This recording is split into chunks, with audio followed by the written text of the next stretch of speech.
আসসালামু আলাইকুম ওয়া রাহমাতুল্লাহ। দর্শক সকলকে স্বাগত জানাচ্ছি রাঙামাটির রিজার্ভ বাজার জেটিঘাট থেকে। রিজার্ভ বাজার জেটিঘাট বাংলাদেশের অন্যতম দর্শনীয় স্থানগুলোর মধ্যে এটি একটি।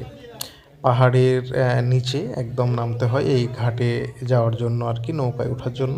এবং আপনাদেরকে বলে রাখি যে এই রিজার্ভ বাজার জেটিঘাট দিয়েই কিন্তু রাঙামাটির অন্যান্য উপজেলা বরকল, হরিণা, তারপর হচ্ছে আপনার মাইনী, এমনকি সাজেক পর্যন্ত যাওয়া যায়। তো চলুন ঘুরে দেখি। আমিও আজকে ঘোরার জন্য এসেছি এবং অপূর্ব জায়গাটা নিজে দেখব, আপনাদেরকে দেখাবো। তো আমি এখন জেটিতে যাচ্ছি। তো জেটিতে যাওয়ার আগে দেখছি এখানে আসলে জেটিটা অনেক দূরে, ঘাট থেকে অনেক দূরে, যার কারণে এখানে কিন্তু 3টা তক্তা দেওয়া আছে। এই যে দেখুন, এই যে পাহাড়ের উপরে সবাই উঠতেছে, এটা হচ্ছে আসলে নর্মাল ভিজুয়াল বলা যাবে না, পাহাড়ি এলাকার ভিজুয়ালটা অনেকটা এইরকমই। তো যেরকম মানে এই মুহূর্তে নির্বাচনী প্রচারণা, তাই বড় একটা দল নির্বাচনী ব্যানারও ঝুলছে। তো এখন আমি উপর থেকে একটু দেখানোর চেষ্টা করলাম আপনাদেরকে যে এই যেটি দৃশ্যটা কেমন, আর ভিতরটা আমি দেখাবো আর কি। তো এই যে আমি এখন এই কাঠের তক্তা যেটা বিছানো আছে, এটা দিয়ে এখন ওঠার চেষ্টা করছি। আর ভিতরটা এখন আমি আপনাদেরকে দেখাবো। এইমাত্র আমি প্রবেশ করলাম। একটা বিষয়, এখানে যত বড় বড় নৌকা আছে বা স্টিমার আছে সবই কিন্তু কাঠের। এখানে কিন্তু মানে লোহার কোনো মানে বা ইস্পাতের কোনো মানে নৌযান নেই।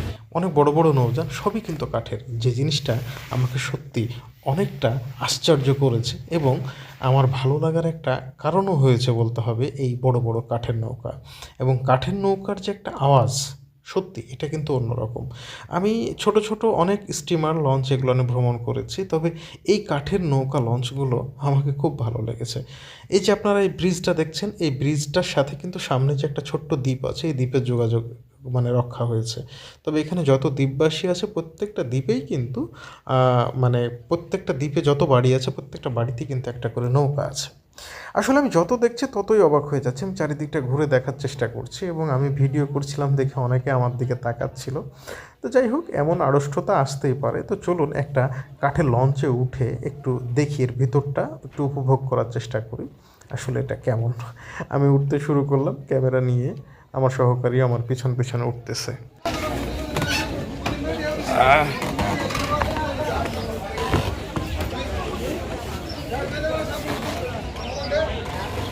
এখান থেকে মানে রাঙামাটির আরও অন্যান্য যে সমস্ত থানাগুলো আছে, বিশেষ করে বরকল, মাইনী, হরিণা, তারপর মারিশা, এছাড়াও যদি সাজেকও যেতে চান আপনারা এখান থেকে যেতে পারবেন।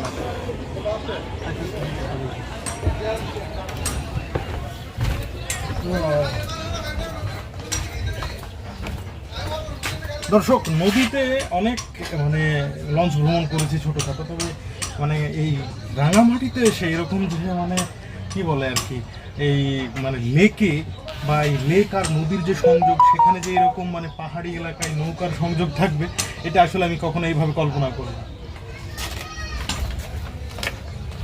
ওয়াও, এদিকে দৃশ্যটা সত্যি অসাধারণ অসাধারণ।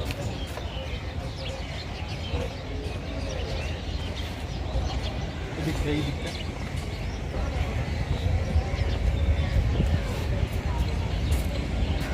এটা তো ঝুলিক্কা পাহাড় বলে, এটা ঝুলিক্কা পাহাড়।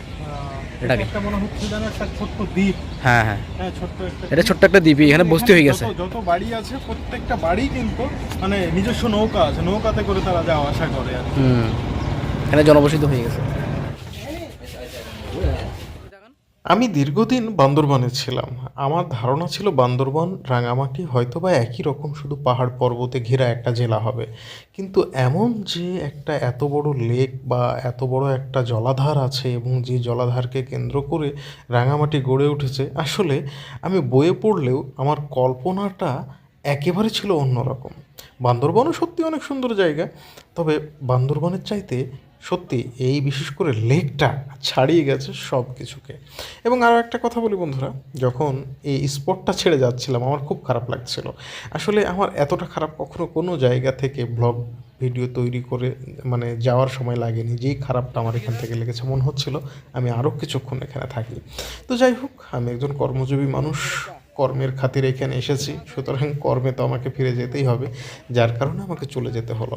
তবে সত্যি কথা বলছি, এই কাঠের লঞ্চগুলো আমাকে সত্যি মুগ্ধ করেছে এবং খুব শীঘ্রই আমি কিন্তু এই লঞ্চে ভ্রমণ করব এবং আপনাদেরকে ঘুরে দেখাবো মারিশা, মাইনি এবং হরিণা, বরকল এই সমস্ত জায়গাগুলো ইনশাআল্লাহ।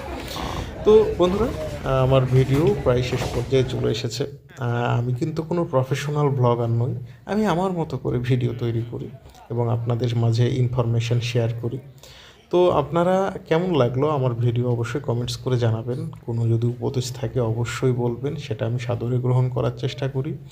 আপনাদেরকে যদি এতটুকু ভালো লাগাতে পারি তাতেই আমার সার্থকতা।